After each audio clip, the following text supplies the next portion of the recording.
Hora sa manginang, do takadongan yang saya kasihi dalam nama Tuhan Yesus Kristus. Sebelum kita masuk ke dalam firman Tuhan hari ini, izinkan saya bertanya satu hal kepada Amang Inang. Kalau ada orang bertanya, apa itu orang Kristen yang sungguh-sungguh? Kira-kira apa jawaban kita? Ada yang jawab, orang yang rajin ke gereja. Ada yang jawab, orang yang rajin marguru atau belajar Alkitab. Ada yang jawab, orang yang rajin martangiyang. Ya, semua itu bisa benar. Tapi hari ini, Tuhan Yesus mau memberi jawaban yang lebih dalam lewat sebuah percakapan dengan seorang ahli Taurat dan sebuah cerita yang sangat terkenal, cerita tentang orang Samaria yang baik hati. Cerita ini tentu kita sudah dengar ketika kita masih di sekolah minggu. Tapi hari ini saya mau ajak Bapak Ibu sekalian untuk mendengarnya bukan sebagai cerita lama, tapi sebagai cermin untuk hidup kita sekarang. Di zaman sekarang ya, di zaman ini. Di tengah keluarga dan pekerjaan kita masing-masing. Bapak Ibu, mari kita buka Alkitab kita, Lukas 10 ayat 25 sampai 37. Lukas 10 ayat 25 sampai 37. Tapi sebelum kita baca dan kita bahas lebih dalam, mari kita berdoa. Bapa kami di surga, buka hati dan pikiran kami. Jangan biarkan firman-Mu hari ini hanya lewat di telinga kami, tapi biarlah masuk ke dalam hati kami dan mengubah cara kami hidup mulai hari ini. Dalam nama Tuhan Yesus Kristus kami berdoa. Amin. Bapak Ibu, saya tidak baca ayatnya sekaligus. Kita nanti akan baca ayat demi ayat ya ketika kita sudah masuk ke dalam bahasan. Jadi yang pertama kita mau lihat di sini bahwa seorang ahli Taurat yang mau mencobai Yesus. Bapak Ibu, kalau kita perhatikan di ayat 25, di situ dikatakan ada seorang ahli Taurat yang berdiri lalu bertanya kepada Yesus. Dikatakan, "Guru, apa yang harus kuperbuat untuk memperoleh hidup yang kekal?" Kelihatannya ini pertanyaan yang bagus kan? Pertanyaannya sangat rohani. Tapi Alkitab dengan jujur mengatakan bahwa tujuan orang ini bukan untuk belajar, melainkan untuk mencoba Yesus. Artinya, dia mau menjebak Yesus, mau menguji Yesus supaya salah bicara, supaya dia bisa mempermalukan Yesus di depan orang banyak. Bapak Ibu, ini bukan hal yang baru. Sampai sekarang pun masih ada orang yang datang ke gereja yang tahu ayat Alkitab luar kepala, hafal 10 hukum, hafal pengakuan iman, tapi hatinya belum tentu benar di hadapan Tuhan. Tahu banyak tentang Tuhan, tapi belum tentu kenal Tuhan. Bisa mengajar orang lain, tapi belum tentu hidupnya sesuai dengan apa yang diajarkannya. Ahli Taurat ini adalah orang yang pintar hukum agama. Dia tahu seluk-beluk kitab suci. Tapi Yesus tidak langsung menjawab pertanyaannya. Yesus malah balik bertanya. Itu kita lihat di ayat 26. Apa yang tertulis dalam hukum Taurat? Apa yang kau baca di sana? Ini cara Yesus mengajar yang luar biasa. Dia tidak langsung memberi jawaban gampang. Dia mengembalikan pertanyaan itu kepada orang yang bertanya, supaya orang itu berpikir sendiri, merenung sendiri. Dan orang itu pun menjawab dengan sangat tepat. Itu di ayat 27. Demikian dikatakan, "Kasihilah Tuhan Allahmu dengan segenap hatimu, dan dengan segenap jiwamu, dan dengan segenap kekuatanmu, dan dengan segenap akal budimu, dan kasihilah sesamamu manusia seperti dirimu sendiri." Ini jawaban yang sempurna. Ini rangkuman dari seluruh hukum Allah. Bukan Yesus yang mengajarkan ini. Itu si ahli Taurat sendiri yang mengucapkannya. Dan Yesus pun berkata, kalau kita lihat di ayat 28 dikatakan, jawabmu itu benar. Berbuatlah demikian, maka engkau akan hidup. Perhatikan kalimat ini baik-baik Bapak Ibu. Yesus tidak bilang, jawabmu benar, sekarang hafalkan itu. Yesus tidak bilang, jawabmu benar, sekarang ajarkan itu kepada orang lain. Tapi Yesus bilang, perbuatlah demikian. Disinilah letak persoalan kita sampai hari ini. Kita tahu ayatnya, kita hafal kasih itu sabar, kasih itu murah hati. Kita hafal kasihilah Tuhan Allahmu dan kasihilah sama manusia. Tapi Tuhan tidak bertanya, apakah kau hafal? Tapi Tuhan bertanya, apakah kau melakukannya? Iman yang sejati bukan iman yang hanya ada di kepala. Iman yang sejati adalah iman yang turun ke tangan, ke kaki, ke dompet, ke waktu kita. Iman yang mengubah cara kita memperlakukan orang lain. Itulah iman yang sejati. Sekarang kita lihat pertanyaan yang membela diri, siapakah sesama manusia? Jadi di ayat 29 ini, di sini kita melihat sisi manusiawi dari ahli Taurat ini, yang sebenarnya juga sering menjadi sisi kita semua. Alkitab mencatatnya untuk membenarkan dirinya. Jadi orang itu bertanya, dikatakan, dan siapakah sesamaku manusia? Coba perhatikan kata untuk membenarkan dirinya. Ini artinya orang ini sebenarnya sudah merasa tersudut. Dia tahu jawabannya benar, mengasihi Tuhan, kasihi sesama, tapi mungkin dalam hatinya dia sadar, wah, kalau begitu berarti aku belum benar-benar melakukan ini. Daripada mengakui kesalahannya, dia malah mencari celah. Dia mencari batasan. Dia mau tahu sampai di mana batas sesama itu. Siapa saja yang wajib aku kasihi. Dan siapa yang boleh aku abaikan. Amang-inang, ini juga sering menjadi cara berpikir kita. Walaupun kita mungkin tidak sadar, kita suka membuat garis batas. Ini keluargaku, harus ku kasihi. Ini semargaku, harus ku bantu. Ini perburuokku, wajib ku dukung. Tapi yang di luar itu bukan urusanku. Ini yang sering kita lakukan. Ini bukan berarti kekerabatan itu salah.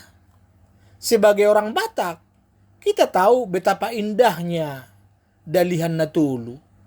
Bagaimana hubungan hula-hula, boru, dongat tubuh yang mengajarkan kita saling menghormati dan saling menopang dalam keluarga besar. Itu warisan yang indah dan alkitabiah, karena Alkitab juga mengajarkan kita mengasihi keluarga.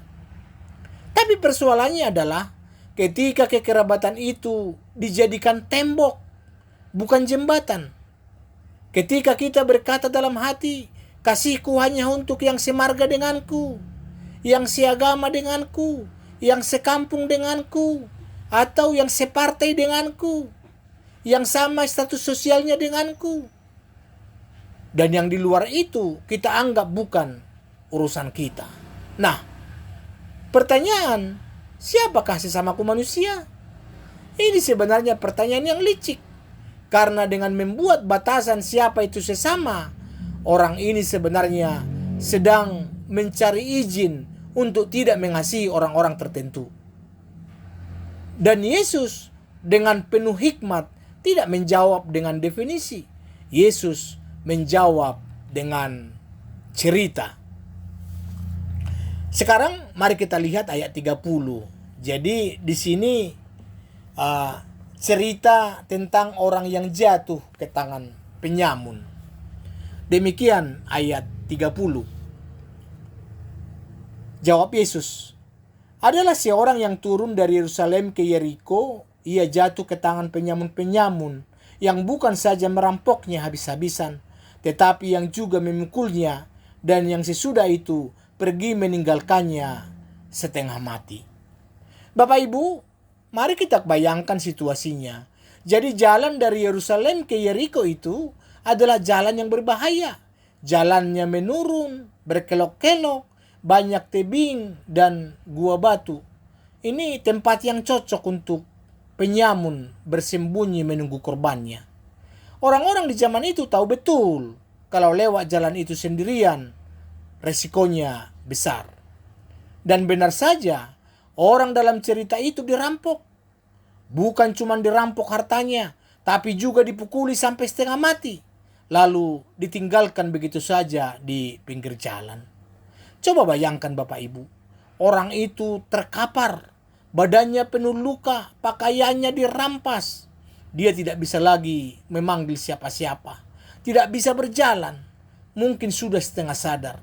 Kalau tidak ada yang menolong, tentu dia akan mati di situ, sendirian di pinggir jalan. Kalau kita pikirkan konteks hidup kita sekarang, itu bisa kita bayangkan orang seperti seorang yang baru saja kena PHK, kehilangan pekerjaan, dan tidak tahu bagaimana membayar cicilan rumah dan sekolah anak. Atau seorang perantau yang baru saja datang ke kota besar, ditipu orang, kehilangan semua uangnya, tidak punya siapa-siapa untuk dihubungi. Atau seorang yang sedang sakit berat, terbaring di rumah sakit, tidak ada yang menjaga, tidak ada biaya. Atau seorang janda atau duda yang ditinggal pasangannya, dia sendirian membesarkan anak-anak, kelelahan secara fisik dan mental.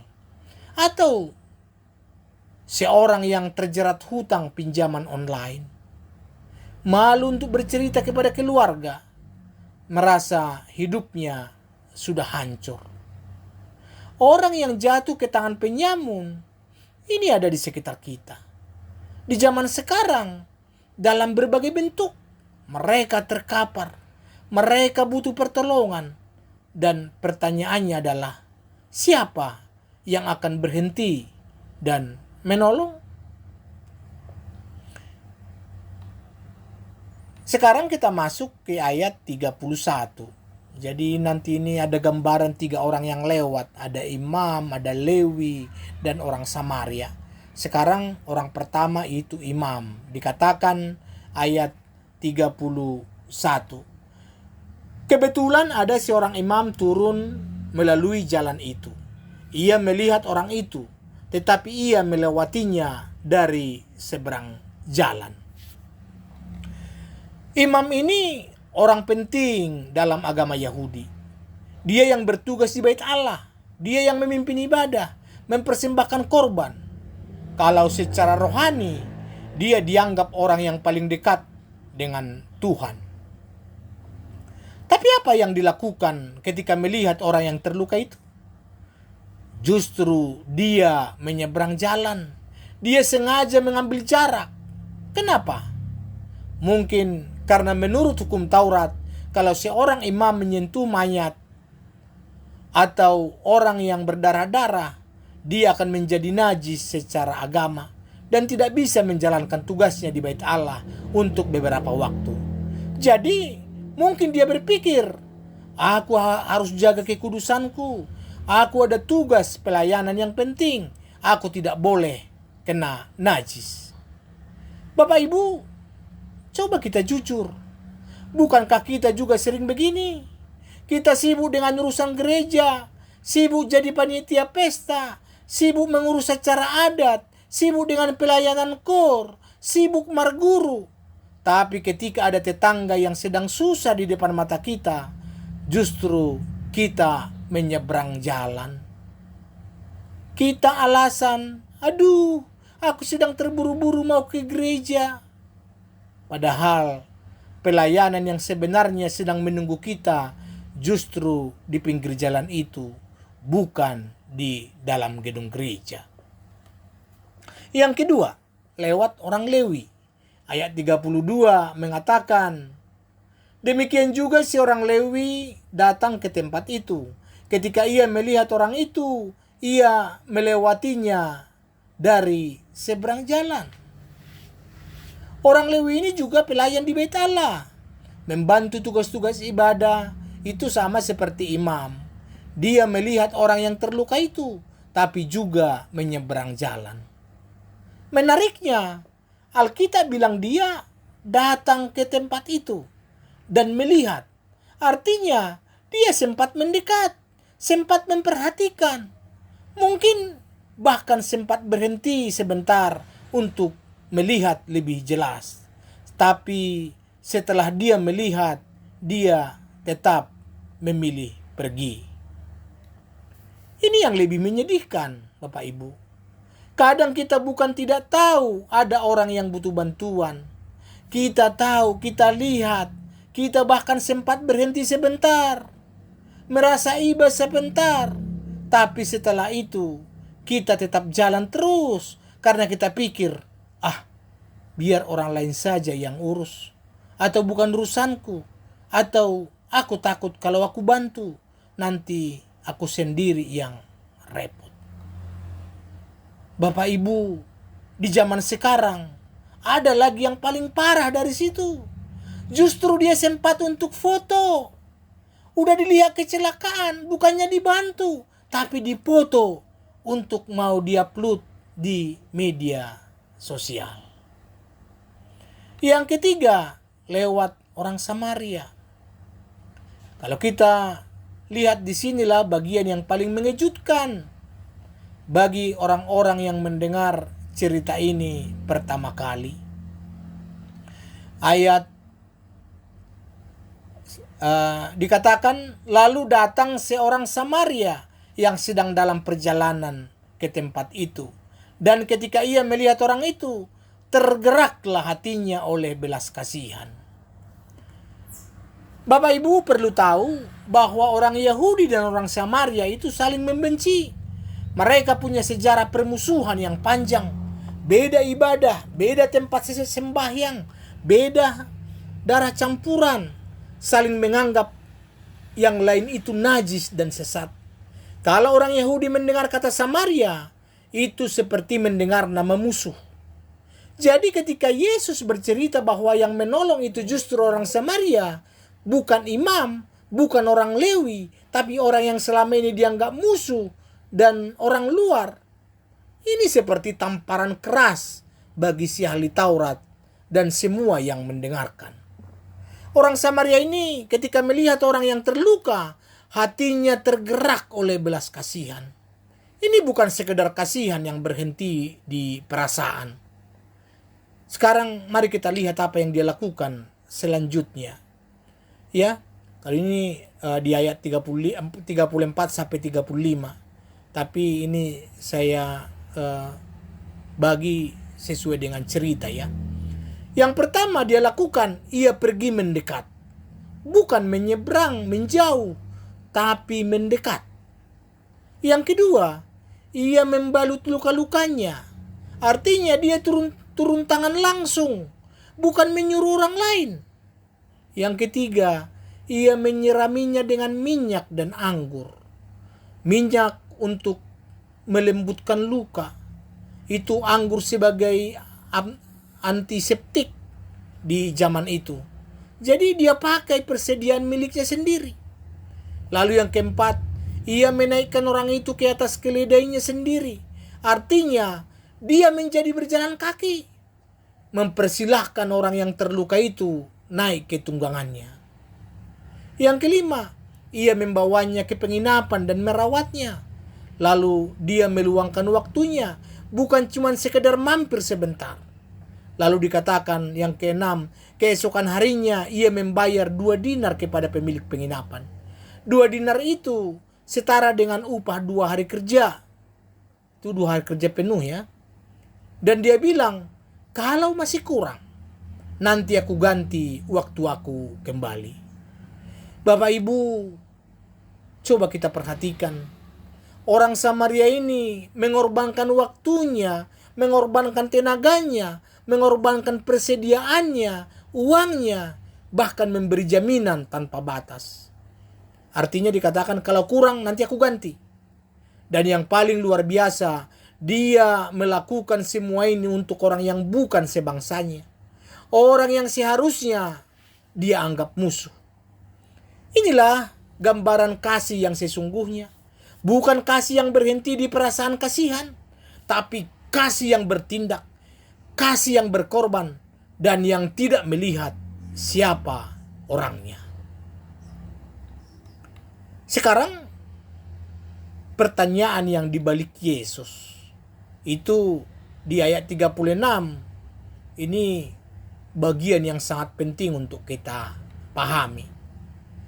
Kalau kita ingat di ayat 29, si ahli Taurat bertanya, siapakah sesamaku manusia? Lalu pertanyaan ini mencari batasan, siapa yang wajib aku kasihi? Tapi setelah bercerita, Yesus tidak menjawab pertanyaan itu secara langsung. Yesus malah bertanya balik dengan pertanyaan yang berbeda di ayat 36. Ayat 36 berkata, siapakah di antara ketiga orang ini menurut pendapatmu adalah sesama manusia dari orang yang jatuh ke tangan penyamun itu? Bapak Ibu, coba perhatikan baik-baik perbedaannya. Ahli Taurat bertanya, siapa yang harus kuanggap sesamaku? Lalu pertanyaan ini berpusat pada dirinya sendiri, mencari batasan supaya bisa lolos dari kewajiban mengasihi. Tapi Yesus membalikkan pertanyaan itu menjadi, siapa yang menjadi sesama bagi orang yang membutuhkan? Pertanyaan ini berpusat pada tindakan, pada apa yang kita lakukan untuk orang lain. Ini perubahan sudut pandang yang luar biasa.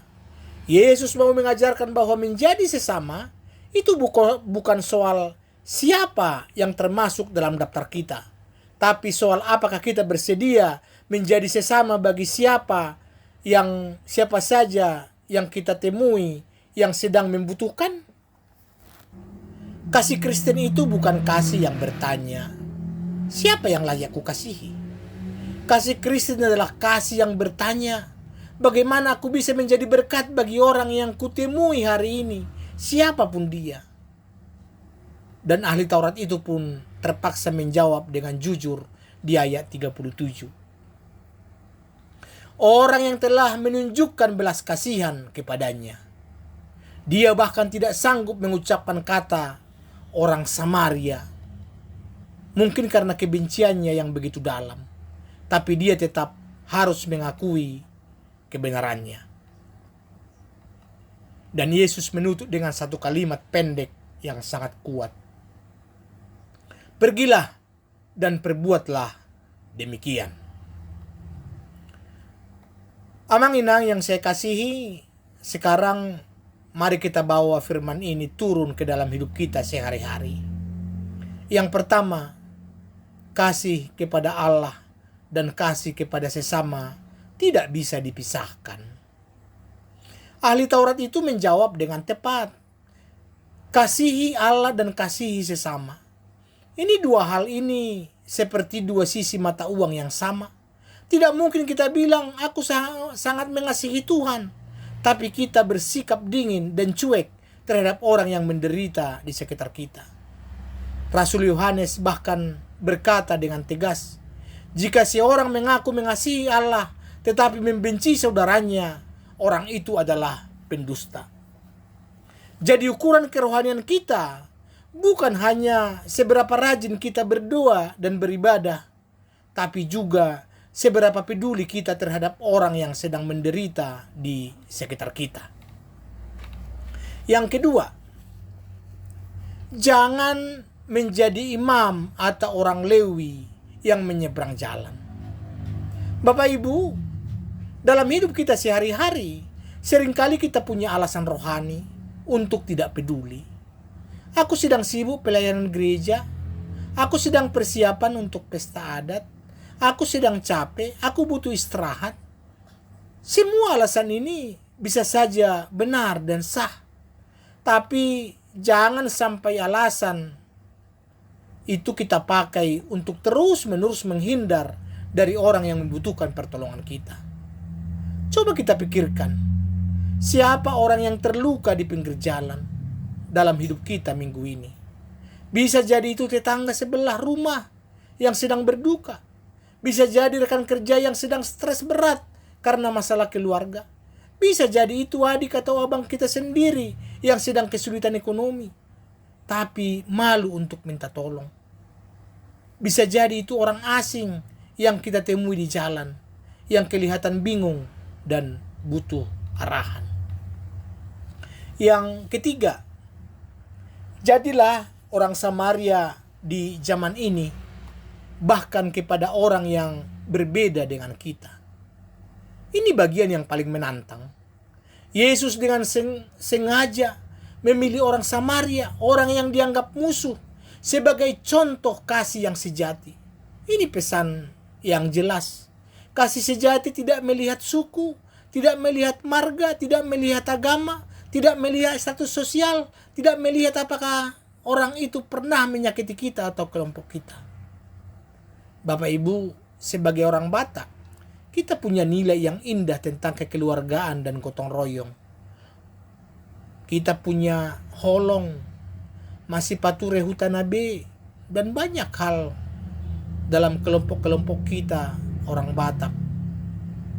Ada marsiurupan ya, ada bergotong royong, ada macam-macam. Bahkan itu kita buat nama dari punguan-punguan kita.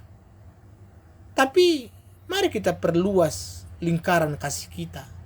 Jangan hanya sesama marga, jangan hanya sesama gereja, sesama kampung, sesama persahutahun.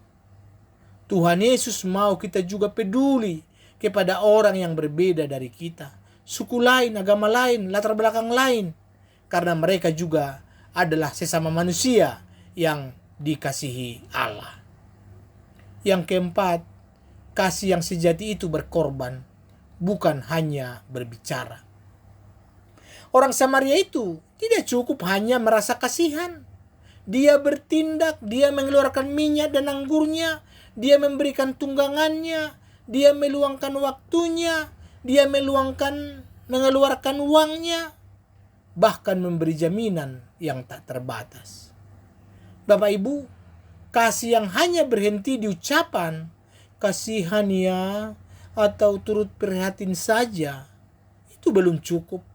Kasih yang sejati harus turun ke tangan kita. Mau meluangkan waktu untuk mendengarkan orang yang sedang susah. Mau membantu secara nyata dengan tenaga, dengan uang, dengan doa yang sungguh-sungguh. Bahkan kalau perlu, dengan mengorbankan kenyamanan kita sendiri. Yang kelima, pergilah dan perbuatlah demikian. Ini perintah untuk kita hari ini. Yesus tidak berkata kepada ahli Taurat itu, pergilah dan pikirkanlah ini baik-baik. Dia tidak berkata seperti itu. Tapi Yesus berkata, pergilah dan perbuatlah demikian. Ini juga perintah untuk kita Bapak Ibu. Hari ini, sekarang, di tahun 2026 ini. Bukan besok, bukan nanti. Kalau sudah punya waktu luang, bukan nanti kalau sudah kaya, tapi sekarang, mulai dari langkah-langkah kecil, menyapa tetangga yang kesepian, membantu teman kerja yang kesulitan, memberi sedikit rezeki kepada yang membutuhkan, meluangkan waktu untuk mendengarkan orang yang sedang berbeban berat, atau bahkan sekedar berhenti sejenak dari kesibukan kita untuk benar-benar melihat orang di sekitar kita. Bapak Ibu, izinkan saya menutup dengan sebuah gambaran sederhana. Bayangkan kita sedang dalam perjalanan pulang kampung, mudik ke Huta, ke Bonapasogit, untuk acara pesta adat atau acara keluarga. Ini kita sudah rapi berpakaian, sudah bawa oleh-oleh, hati sudah senang membayangkan bertemu dengan keluarga besar. Lalu di tengah jalan, kita melihat ada orang tergeletak di pinggir jalan. Kelihatan lemah. Mungkin korban kecelakaan atau sakit mendadak.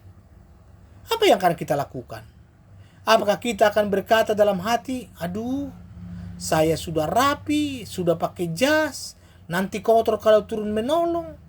Lagi pula aku sudah terlambat, acara sudah mau mulai. Biar orang lain sajalah yang menolong. Lalu kita tancap gas, lanjut di dalam perjalanan. Atau apakah kita akan berhenti, turun dari kendaraan dan menolong sesama kita, walaupun itu berarti kita harus mengorbankan waktu, mengotori pakaian yang rapi, bahkan mungkin datang terlambat ke acara pesta itu. Bapak Ibu, Tuhan Yesus mengajarkan kita hari ini, acara pesta, gedung gereja yang megah, jabatan pelayanan yang tinggi, semuanya itu tidak ada artinya jika hati kita tidak tergerak oleh belas kasihan terhadap sesama yang menderita. Karena sesungguhnya disitulah letak ibadah yang sejati. Bukan hanya dalam gedung gereja, tapi juga di pinggir jalan kehidupan, di mana kita bertemu dengan orang-orang yang membutuhkan uluran tangan kita. Bapak Ibu, Amang Inang yang saya kasihi dalam Tuhan, kita sudah belajar dari Lukas 10 ini, bahwa kasih kepada Allah dan kasih kepada sesama manusia adalah dua hal yang tidak bisa dipisahkan. Kita sudah belajar bahwa iman sejati bukan sekedar hafal ayat, tapi iman yang bertindak nyata. Kita sudah belajar bahwa Tuhan menghendaki kita menjadi sesama bagi siapa saja yang kita temui yang membutuhkan pertolongan, tanpa memandang suku, marga, agama, dan latar belakangnya. Mari, mulai hari ini, kita berhenti sejenak. Siapa sesamaku? Siapa yang wajib kukasihi? Tapi mari kita mulai bertanya, bagaimana aku bisa menjadi sesama, menjadi berkat bagi orang yang kutemui hari ini?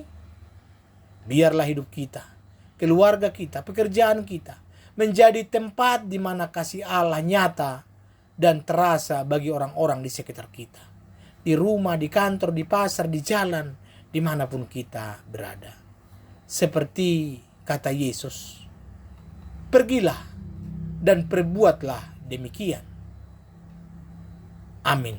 Mari kita berdoa.